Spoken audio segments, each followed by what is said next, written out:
కష్టపడితేనే కదా విజయం అంటూ వచ్చేది. ఉలి దెబ్బలకు ఓర్చుకుంటేనే శిలశిల్పంగా మారేది. దున్నేదానికి ఓర్చుకుంటేనే భూమిలో బంగారం పండేది.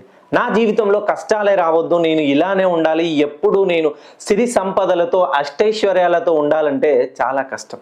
మీరు తులారాశిలో జన్మించారా? మెయిన్గా తులారాశి చిత్త, స్వాతి, విశాఖ ఈ 3 నక్షత్రాల్లో జన్మించిన వాళ్ళకి ఈ రాబోయే 8 సంవత్సరాల వైభోగం అనేది ఎంతో కనువిందు చేయబోతుంది.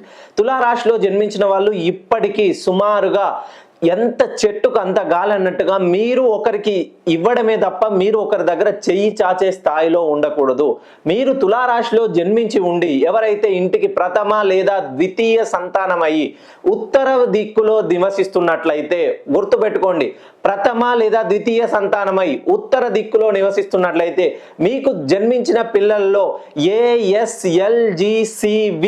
ASLGCV ఈ పేర్లతో మీ పిల్లల పేర్లు ఉన్నట్లయితే ఒక్కసారి నన్ను పర్సనల్గా కలిసే ప్రయత్నం చేయండి.